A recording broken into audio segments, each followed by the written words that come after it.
बहुत अधिक प्रश्न हो गया है, तो इन सब का उत्तर मैं देने की स्थिति में रहूँगा या नहीं दे पाऊँगा मुझे मालूम नहीं।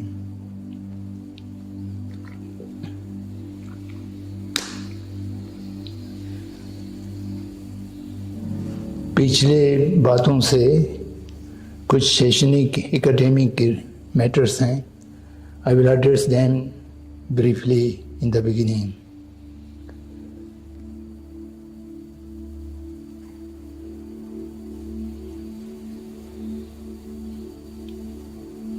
To express the nature of interdependent origination,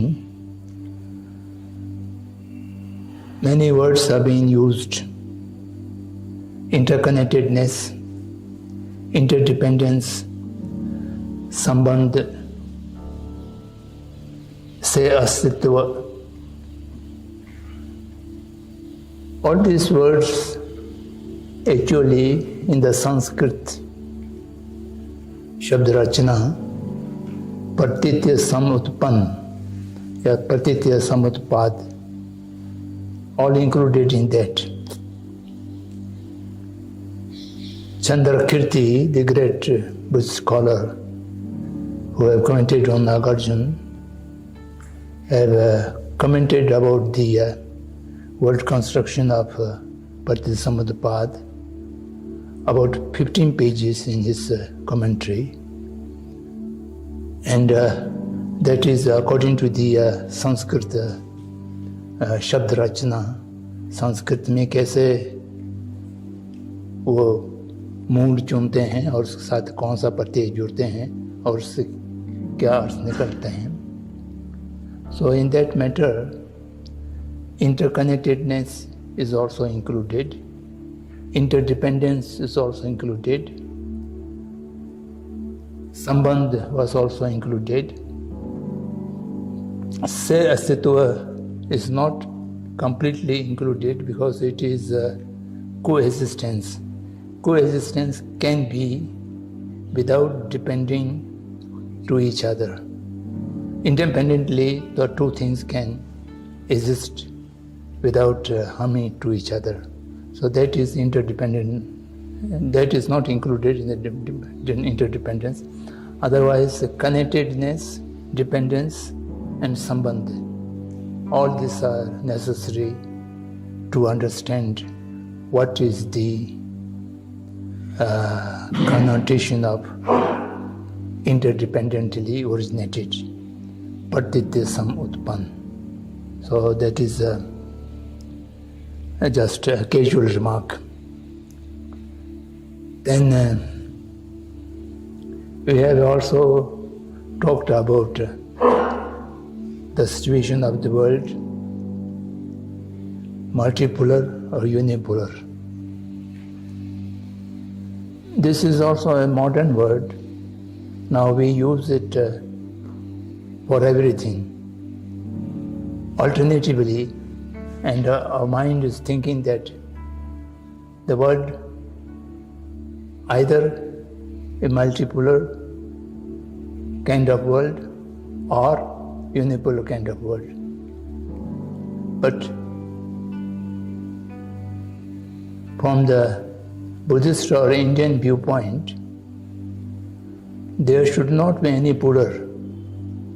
World should be remain without any pulling or pushing. It should remain as it is. Puller, pushing, both are external factors which is interfering the naturalness, I don't know if the word is correct or not, सहजता, जो प्रकृति ने जिस दुनिया को उत्पत्ति किया है वो उसी रूप में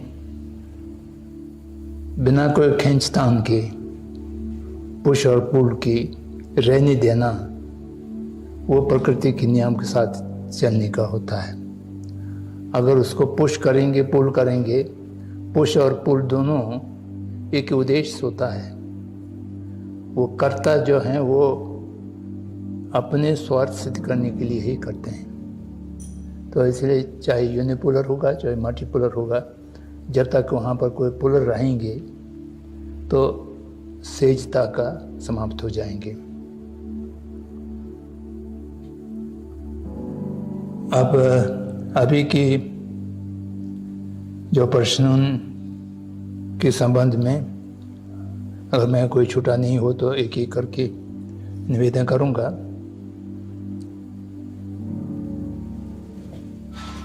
चतुर्ष पुरुषार्थ ये भारतीय की बहुत पुराना विचार हैं, पता नहीं कब उत्पन्न हुआ होगा। वैदिक परंपरा से लेकर के बौद्ध परंपरा तक सब लोगों ने पुरुषार्थ में 4 वस्तु निर्धारित किया है। एक ही जीवन के लिए to enjoy the life, come to give this enjoyment need some means earth. Earth must be earned through right means, जिसको बौद्ध परिभाषिक शब्द में समय के आजीविका, इसका शब्द क्या है? समय का आजीविका।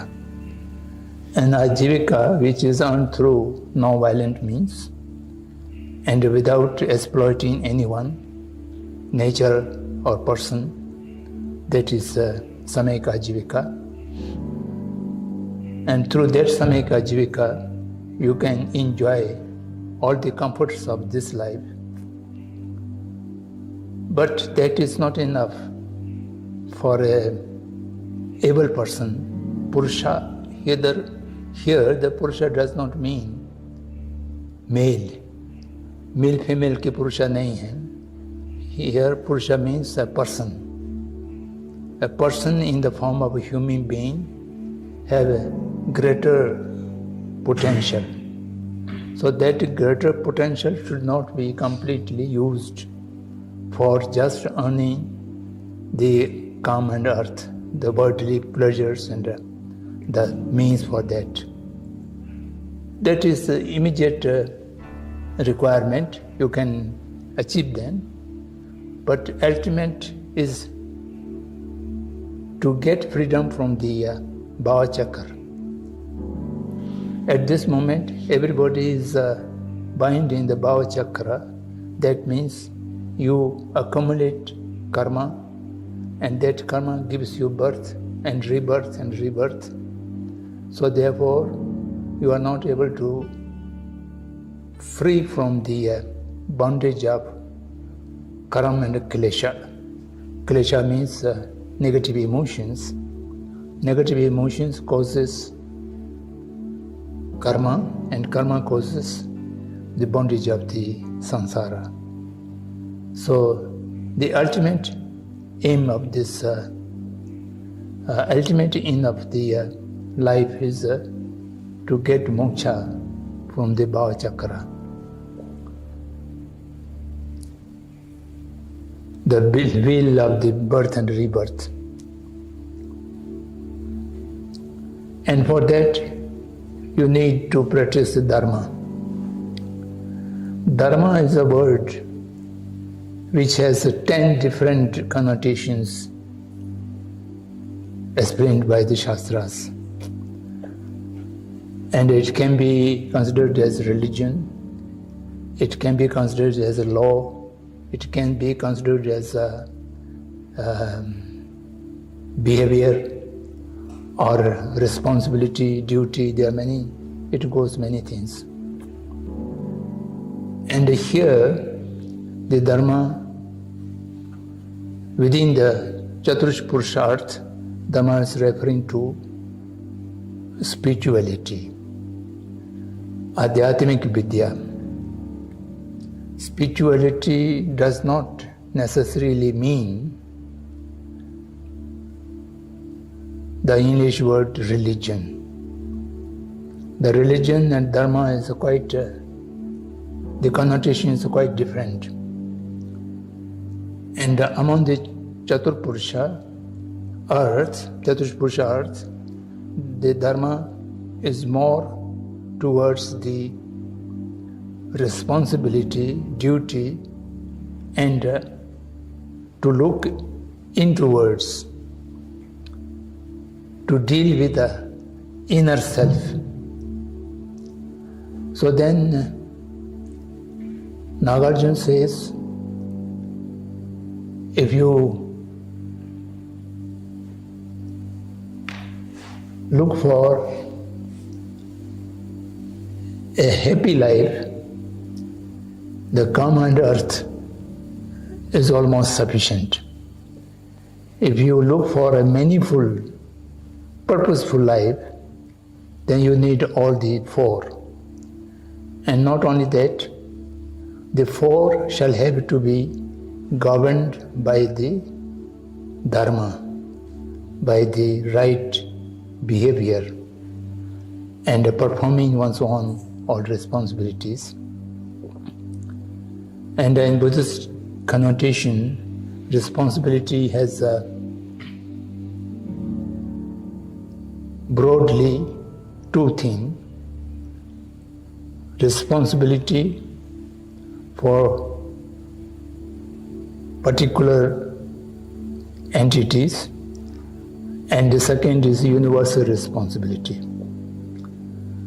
The small responsibilities, responsibility towards family, towards kutumba, towards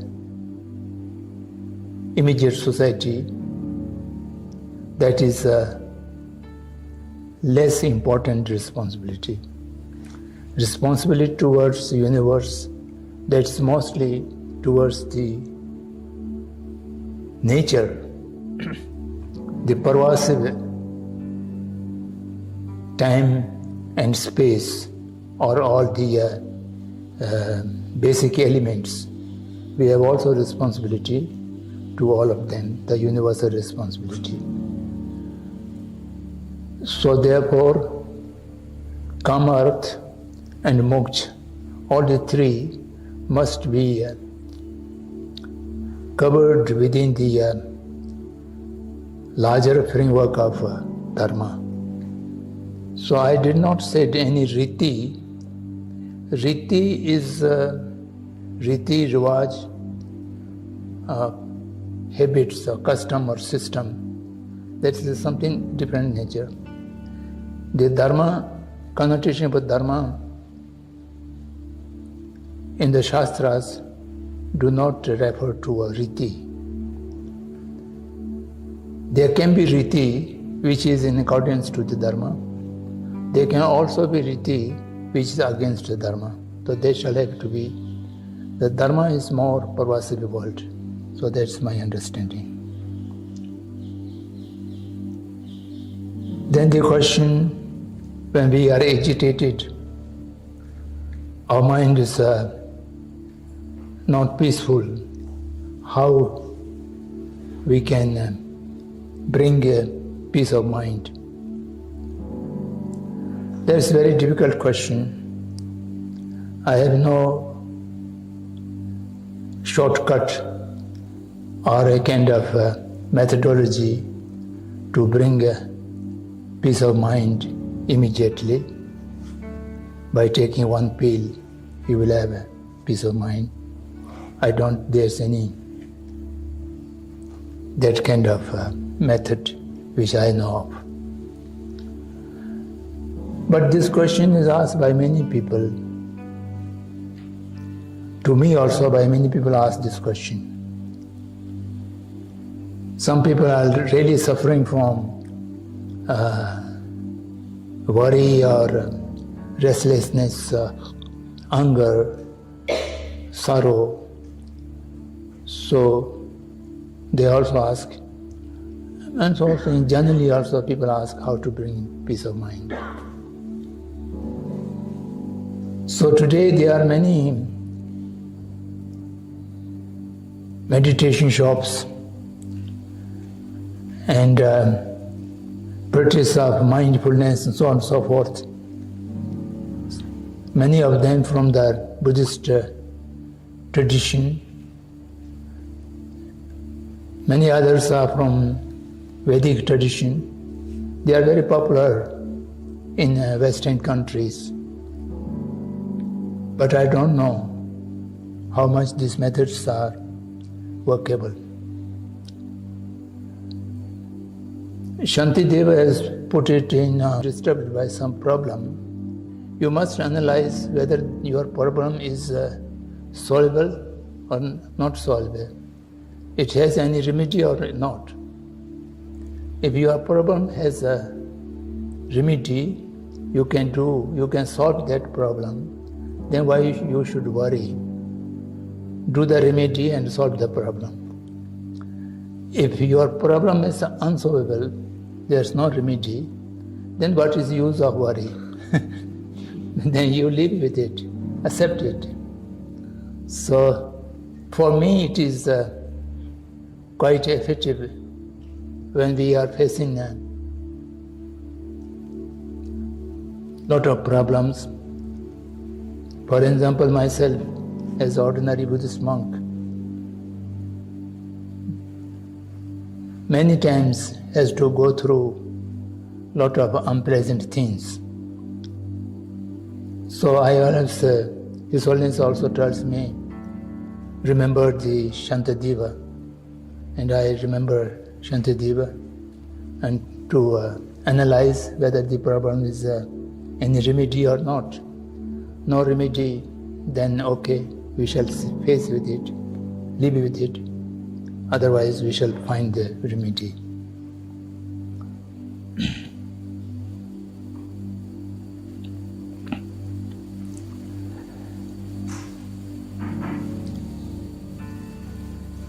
Whatever we do,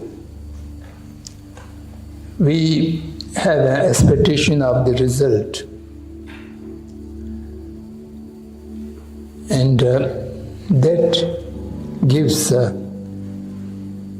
nirasha or some kind of depression, unpleasant things. So this is Indian way of thinking, or Indian Adhyatmic inner sciences notion that work is your duty. The result you have no concern. This is the essence of the teaching of Gita. Gita is a thick book, but if you put it into one sentence, in English it was translated as work is thy duty, reward thy no concern, something like that. I do not remember exactly the words. So that is in a way our daitva is to perform the work, the process properly, and the result we should not be any expectation. And also in the Buddhist way of putting it is that whatever you do some positive work, there should not be a expectation of result or reward.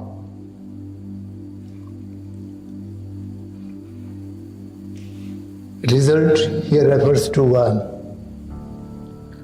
if you do some good thing this life, you will get the result in the next life. So this is a karam or a karamphal theory. If you are expecting the good result in the next life, you are still in desire. Or immediate return, that is reward. You do something good now, and tomorrow or day after tomorrow you get some reward to that. So both of these things are not positive deed. It is a kind of a trade. You do something and you expect something. give and take process. In the positive work, only doing, only giving, no expectation. Expectation are also two different kinds. No work can be performed without knowing its objectives.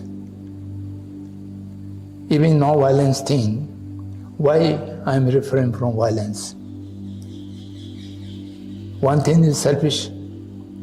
If I do violence, I will earn negative karma, पाप होगा, उसके नतीजा हमको भोगना पड़ेंगे इस जन्म में या अगले जन्म में. या हम वायलेंस करेंगे तो अनेक को नुकसान होगा, अहित होगा. तो इसलिए उनके हित के लिए हमको नहीं वायलेंस करना चाहिए. आइदर स्वार्थ और परमार्थ, this kind of objective is there. But when you actually enter into the action, your own doing purpose is to perform an action of non-violent and not due to the expectation of the good result, but to perform the process properly. That's more important.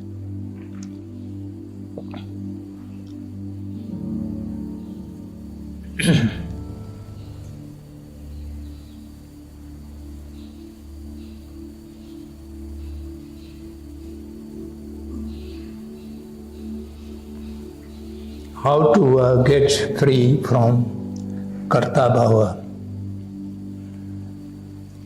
This is a very deep kind of question. An ordinary people, even a sadhak, it's difficult to get freedom from karta bhava. To get freedom from karta bhava, there are two different traditions. According to different traditions, there are different way of getting freedom from that.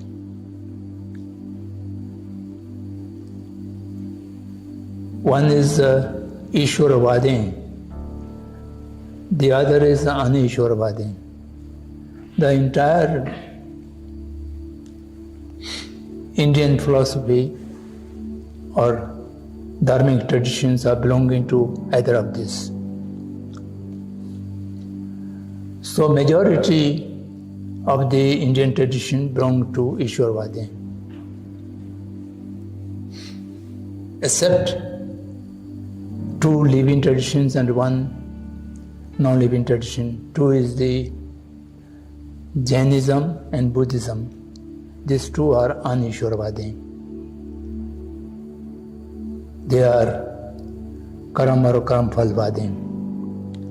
And all the rest, in the ancient Charvak was also Anishwaravadin. So now there's no tradition of Charvak. Followers are no more present. So among the Anishwaravadin, Jainism believes into the Atma. Buddhism, Niratma. So when we classify the traditions into the Atmavadin or Anatmavadin, only Buddhist or Charvak were Anatmavadin, all the rest are Atmavadin.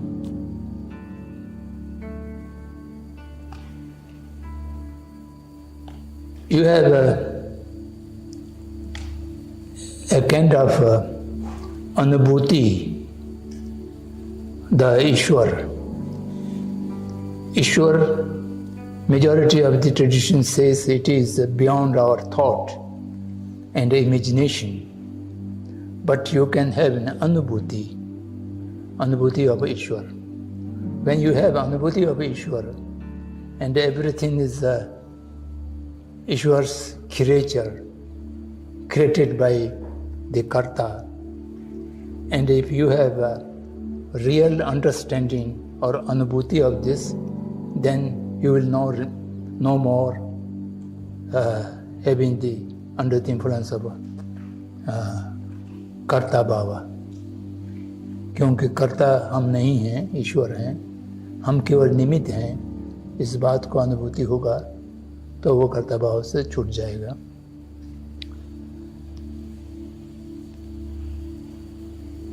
बौद्धों की दृष्टि से निरात्मा को साक्षात जब तक नहीं होंगे, अब कर्ता भाव से मुक्ति नहीं हो सकता है। आत्मा रहित व्यक्ति की, व्यवहारिक व्यक्ति जो आत्मा से रहित हैं, उसको देखेंगे, then you will understand all the actions and karma are coming through interdependently originative forces. So in that matter, you are not the real karta. Karta bhav and atma bhav, atma dharana goes all together. When the atma dharana is negated, then you will know no more the karta bhav. So these things are very advanced stage of adhyatmic sadhana. So when you reach there, you will experience. At this moment, there is not much use to discuss these things academically. Then it may be only academic exercise, having nothing to do with our own day-to-day life or experience.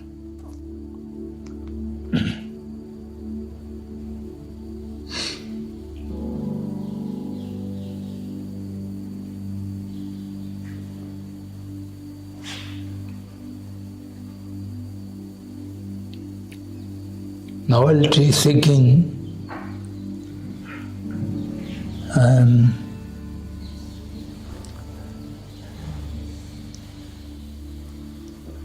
of course, the seeking of newness or novelty seeking is not a human nature. It is just conditioned. And I think it is a product of modernity. In the modernity, people are indoctrinated to appear something unique. There are two forces. One is to make uniformity, and within that uniformity, each one also have the desire. This is contradictory because the whole modernity is built of contradictions. Because in the modernity, coexistence और सहयोग की संभावना को नकार दिया है। सहयोग की संभावना होगा तो वहाँ पर इंटर रिलेटेडनेस आएंगे। इंटर रिलेटेडनेस जहाँ पर होंगे तो संबंध होंगे। जहाँ संबंध ठीक होगा तो वहाँ पर कंपटीशन और संघर्ष नहीं हो पाएगा। कंपटीशन और संघर्ष जहाँ नहीं होगा तो मॉडर्निटी की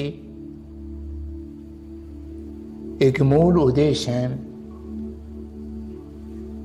सामग्रियों को खपाने की, कंज्यूम कराने की, आदमी को कंज्यूमर बनाने की। आदमी को कंज्यूमर बनाने के लिए उनकी ग्रीड को अनलिमिटेडली बढ़ाना चाहिए। उसको अनलिमिटेडली बढ़ाने के लिए उसको एक ही प्रकार से अपने को सब हटा करके सभी लोगों की वांट्स हैं उससे ऊपर जा करके एक वांटिंग की आदत हो। तो इसलिए क्योंकि न्यूनेस के सीख में हर चीज़ कुछ दिन के लिए उपयोगी होता है, फिर छूट जाता है।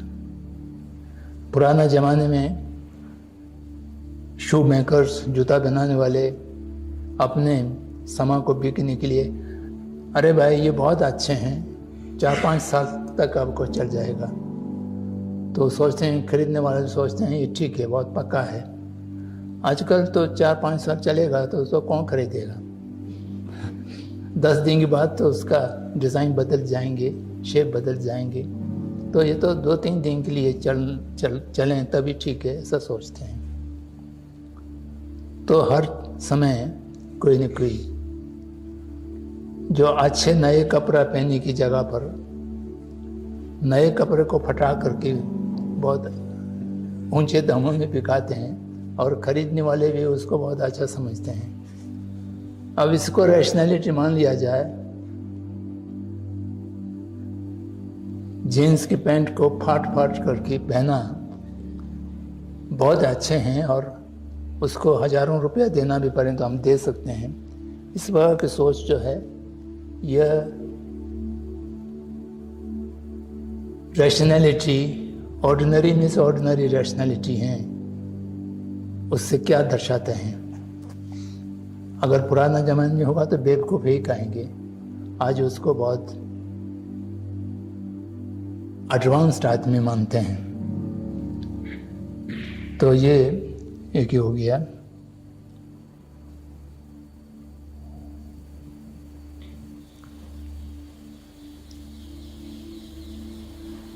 नॉन वायलेंस के विषय में मैं कल ठीक से नहीं कह पाए हो, मैंने ये कहा था बौद्ध और जैन वायलेंस को कभी अनुमति नहीं देते हैं। वायलेंस 100% निषेध है। किसी भी रूप में वायलेंस सही काम नहीं हो सकते हैं।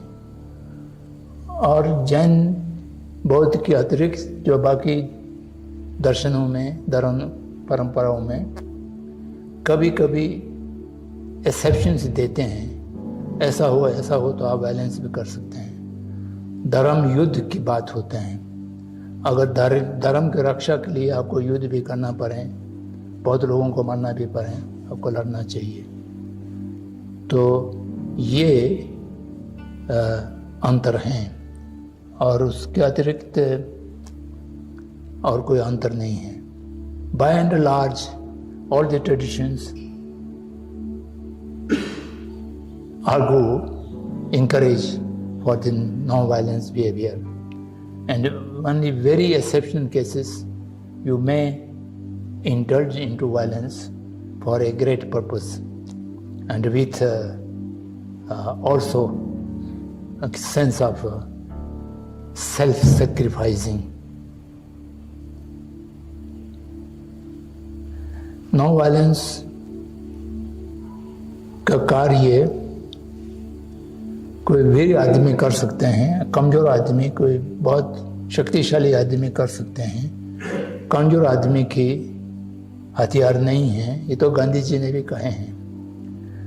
नॉन वायलेंस होना कमजोरी होने की लक्षण नहीं है। कमजोर के कारण नॉन वायलेंस हो तो वो विवशता है, नॉन वायलेंट नहीं है। अंदर राग, द्वेष और मानसिक हिंसा होते हुए भी बाहर शारीरिक रूप से हिंसा नहीं कर पाने वाले हैं, वो कमजोर के लक्षण हैं। वो जब तक अंदर उनकी द्वेष और क्रोध हैं तो उनका ऐसे नॉन वायलेंस होता नहीं है।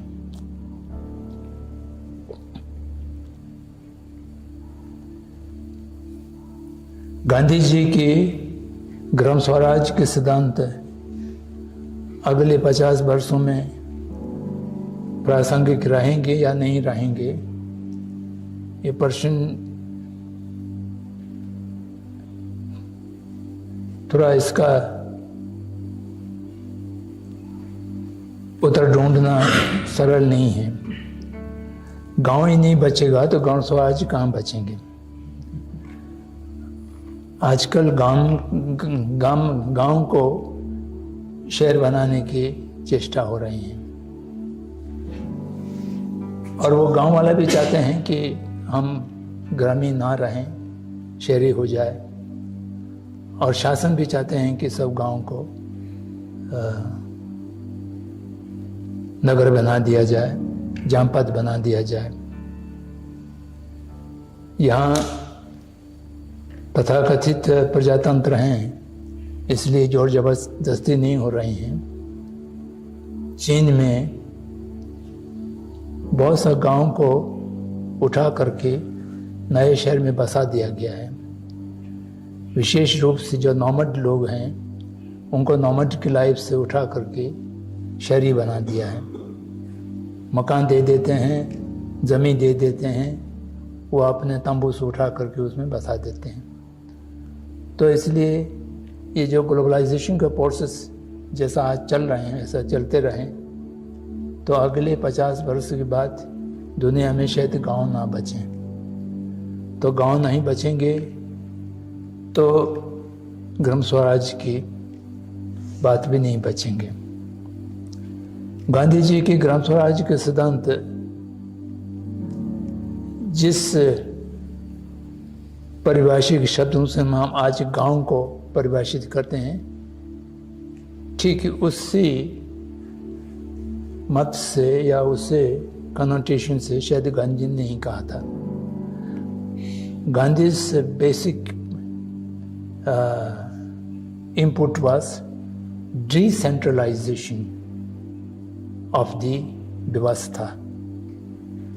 जो सारे काम किसी भी क्षेत्र में, चाहे शिक्षा हो, चाहे स्वास्थ्य हो, चाहे अर्थ हो, वो सेंट्रलाइज नहीं होना चाहिए, डिसेंट्रलाइज होना चाहिए।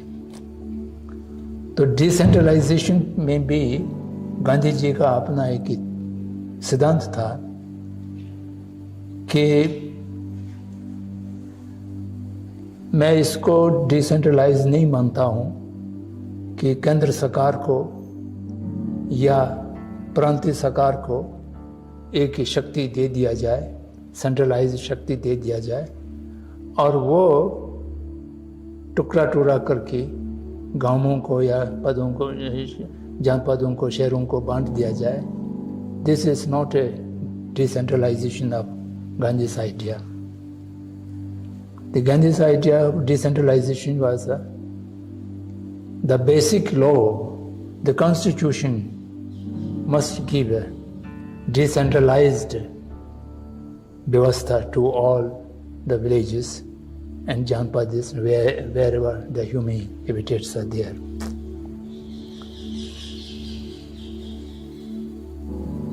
तो एक ही जगह सारे शक्ति संविधान या विधान के माध्यम से एक संस्था को दे देते हैं। वो संस्था उसको टुकड़ा टुकड़ा करके बांट भी दिया जाए तो उसको वापस लेने की भी शक्ति उस संस्था के पास रहेंगे और हमेशा उस पर निर्भरता भी रहेंगे। तो इसलिए अब इस लंबे बात हैं, डिसेंट्रलाइजेशन का थ्योरी जो है ये इकोनॉमिक्स और पॉलिटिकल साइंस वाला अलग अलग बातों करते हैं, तो उसमें हम जाने की आवश्यकता नहीं है। लेकिन गांधी गांव को हमेशा गांव में रहना चाहिए ये तो शायद ना भी कहें, लेकिन व्यवस्था एक तो नीड बेस्ड व्यवस्था हो। गांधी का एक मत तो ये था, ग्रिड बेस्ड व्यवस्था ना हो और वो लोकलाइज्ड हो, ये भी उसमें निहित है। ग्लोबलाइजेशन के विरोध में लोकलाइजेशन का उनका जो जोर था और सेल्फ सफिशिएंसी का भी अर्थ उसमें नहीं थे। Self sufficiency, localize means the production and the raw material, everything of the local and the workers also local. and then that is need base. Whatever real needs are there, that much things can be produced or used. So nothing can be depend at a long distance places and a long distance. So that was Gandhi's idea. So I think I have briefly addressed to most of the questions. If there has left some question, I apologize. I do not remember or I have not.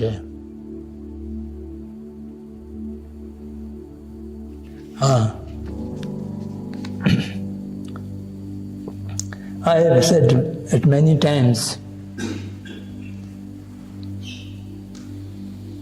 Gandhi was a staunch, Mahatma was a staunch Ishwarvadi. And his Ishwarvadi Astha was the source of his experiments with truth. And therefore I would say we are a Buddhist, a kind of staunch un-Ishwarvadi, and yet greatly influenced by the Gandhian principles, Gandhian thought and Gandhian action. The only Ishwarvadin or un-Ishwarvadin is a source of intention. But what intended and the action outcome of that intention is based on truth and non-violence. So there is no difference between the Buddha's teaching and Gandhian teaching. So it is all equal. So Gandhi ji was a Ishwarvadi, that is quite obvious. From many of his writings and actions, you can verify. And in spite of that, he have at many times declared that the truth, no violence, and the Ishwar, all of them the same, all kind of synonym. Truth and non-violence is two sides of a coin, and sometimes the Ishwar and the non-violence, or Ishwar and the Satya, they are two sides of one coin. This was Gandhi's belief. So we shall have to understand Gandhi in that way. But that make no difference. So Gandhi's Siddhanta and action. So we need not go into that. So coming back to our 3 days deliberation, I would recommend the suggestions given by many participants that we should have a new kind of Hindu Swaraj, which may not be called a Hindu Swaraj, maybe a Swaraj of mankind or Swaraj of humanity, something like that, in which all the facets of present situation and the shortcomings of the present situation, the modernity, that need to be prepared, and for that all like-minded people can contribute. As Guptaji have said this morning, all people who are engaged in a different field of work can send a note, and that can be compiled and then sent back again to them, and through that process we might be able to compile a new kind of a treatise on which all the like-minded people who are not satisfied or who are being tortured by modernization should read, think, and work together. Some people are working to oppose the globalization and recommend localization. I know many people are throughout their life doing this work. There are many other people who are struggling for preservation of environment degradation. And many people are working for eradication of poverty. Many people are working for protecting the jungles and ecosystem. There are also many people who are working for tribal rights and local different minority communities' rights. They are also working with good intention to those things. And many people are working to protect human rights. And many people are working education, value education, or something new kind of education. And many people are working religious harmony. All of them are doing great things, but very few of them realizing that all these problems are production of or result of the modernity, that we need to draw their attention. Unless they understood all these things are come out of modernity, unless we address to the malady of modernity, all our actions become symptom treatments. So therefore, I don't know if you people can think and evolve some kind of method to educate them in this matter. I shouldn't say to educate, to draw their attention towards this fact. And that will be one of the immediate work we can do and we should do. Then the basic thing is Chit Shuddhi, Yon Sadhan Shuddhi. This is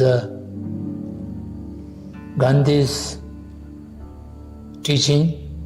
I also use this word many times. Chit Shuddhi is an individual effort that is more easy to achieve. How to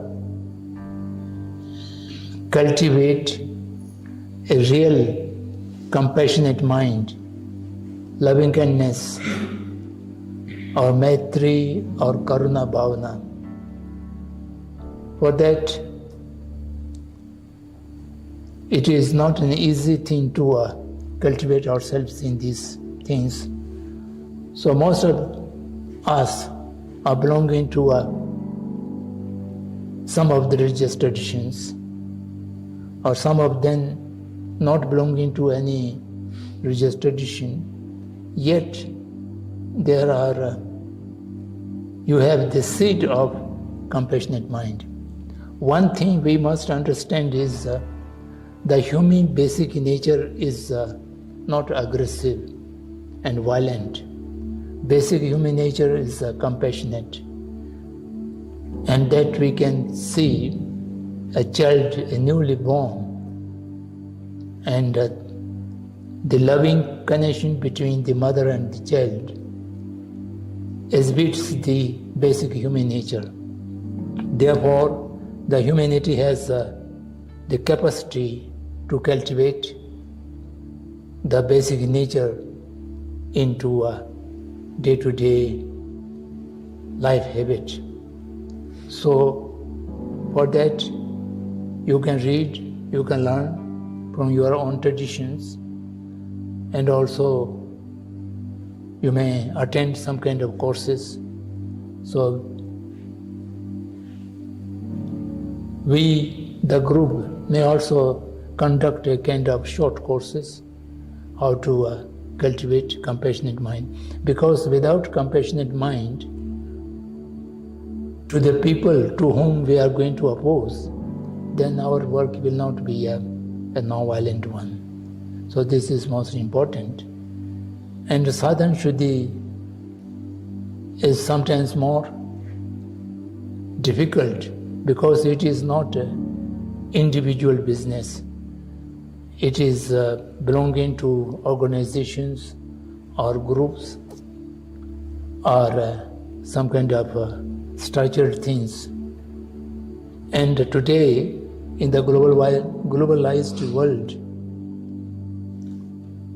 Shuddha sadhana, particularly the economic means, is very difficult to keep clean. So for that we have to be more careful, and it needs more in-depth discussions and examination of everyone's source of income or source of sadhana. So this is more complicated matter. So for that also we should make small groups to discuss these things and to examine our own past experience and how we can keep the sadhana shuddhi in the future. So a huge responsibility we are going to take on our own shoulders in the future for the sake of entire sentient beings. So the two basic thing, Chit Shuddhi and Sadhana Shuddhi, is the key factor whether we are able to do something or we are not able to do something. So this we need to put more attention, more study in depth, more discussion. So now the time is up, so I'll stop my voice here, and I apologize for not being able to with you tomorrow. And I hope we can meet again more frequently in the future, and perhaps we can do something jointly without any expectation of a result or reward. We may able to stay with the process and with the means, with a pure mind and pure means. Thank you very much.